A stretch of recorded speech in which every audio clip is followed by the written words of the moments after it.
kemarin saya ketika datang di Jawa Timur, saya kaget ditanya, Pak Anies baru saja datang ke Surabaya, baru saja datang ke Jawa Timur.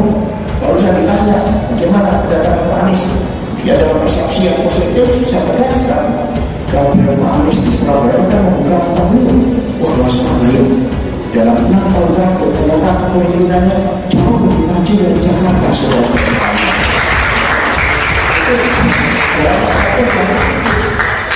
Sungai-sungainya bersih, stuntingnya turunnya jauh lebih baik, infrastrukturnya baik, penanganan orang miskin baik, warganya juga nampak jauh lebih bahagia.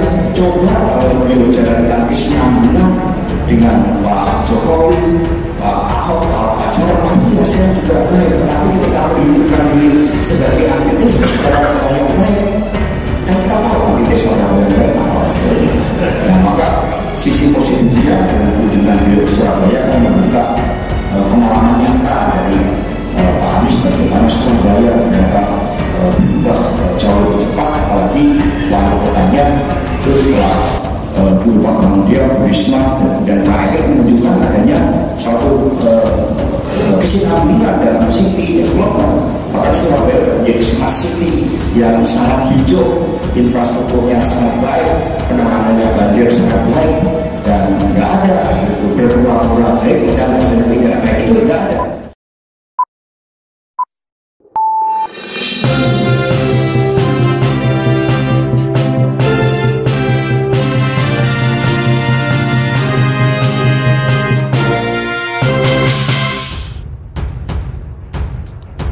Hasto komentari kelakuan Anies curi start kampanye.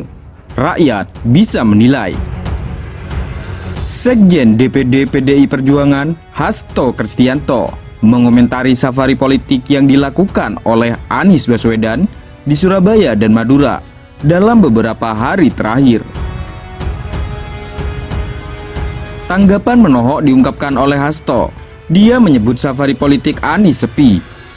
Ya, safarinya sepi karena warga tahu Surabaya selama ini siapa yang membangun, kata Hasto di Surabaya hari Minggu 19 Maret 2023. Menurutnya, Anies datang ke Surabaya membawa gagasan-gagasan yang tidak relevan. Masyarakat di Kota Pahlawan sudah pintar, bisa menilai sosok seperti apa yang cocok menjadi pemimpin Indonesia.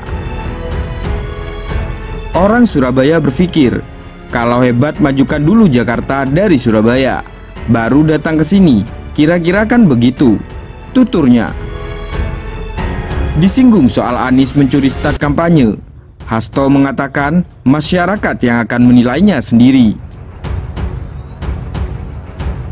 Masyarakat bakal tahu mana pemimpin yang bergerak karena keyakinan politiknya, bermodalkan prestasi, dan yang bergerak hanya karena ambisi. Rakyat yang akan menilai, rakyat bisa tahu, ujar Hasto. Sejak Jumat 17 Maret, Anies Baswedan berkunjung ke Surabaya, menyapa para pendukung dan sukarelawannya. Dia juga sempat menikmati malam minggu di kawasan Jalan Tunjungan untuk bernostalgia. Terakhir, pada hari Minggu 19 Maret, mantan Gubernur DKI Jakarta itu menebar benih ikan di Sungai Kalimas dan menyapa para pendukungnya di Mall Grand City. Anies juga sempat diteriaki sebagai Presiden 2024. Sayang tidak terjadi kesinambungan 5 tahun sesudahnya, saudara-saudara sekalian. Maka kemarin saya ketika datang di Jawa Timur, saya kaget ditanya, Pak Anies baru saja datang ke Surabaya, baru saja datang ke Jawa Timur. Lalu saya ditanya, bagaimana kedatangan Pak Anies? Ya dalam persepsi yang positif, saya tegaskan, kehadiran Pak Anies di Surabaya akan membuka mata beliau. Wah, Surabaya dalam 6 tahun terakhir ternyata kepemimpinannya jauh lebih maju dari Jakarta, saudara-saudara sekalian.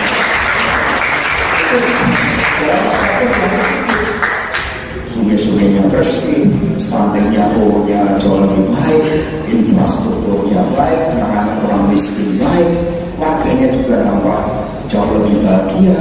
Coba kalau beliau jalankan kesinambungan dengan Pak Jokowi, Ahok Jarot pasti hasilnya juga baik, tetapi ketika menunjukkan diri sebagai antitesis terhadap hal yang baik, kan kita tahu antitesis terhadap hal yang baik apa hasilnya.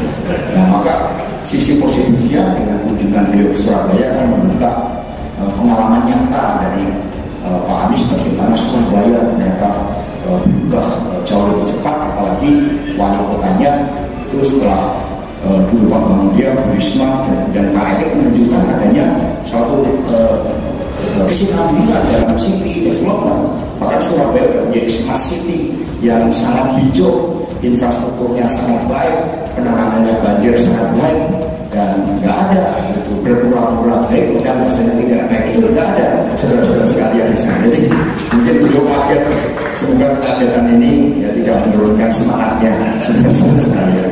Umum ya, tugas kami, saya Pak Eriko, DPP yang lain ini kan menyiapkan ketika diinstruksikan oleh Ibu bahwa mosaik politik itu kami siapkan. Beliau lah yang akan mengambil keputusan termasuk kerjasama politik itu.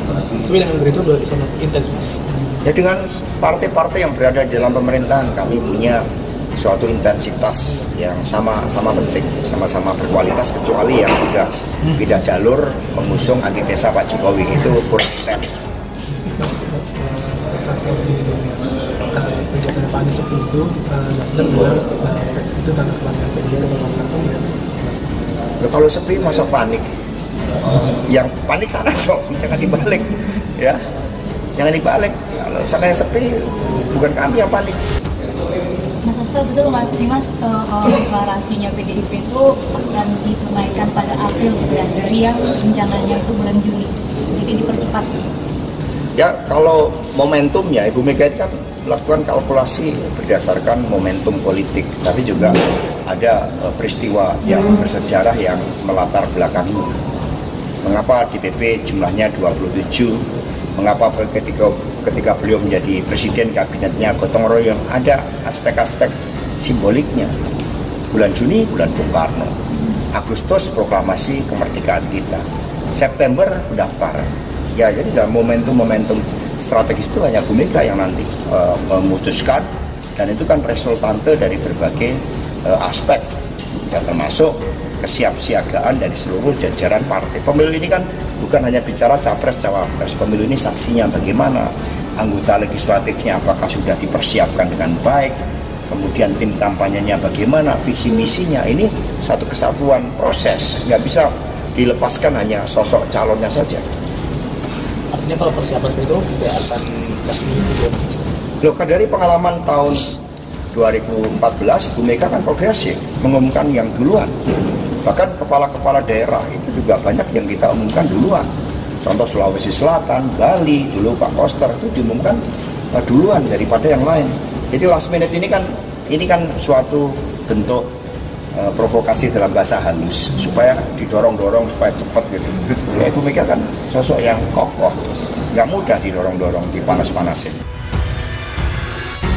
Bagaimana menurut pendapat Anda? Silakan berikan komentar terbaik Anda dan saling menanggapi komentar di kolom komentar.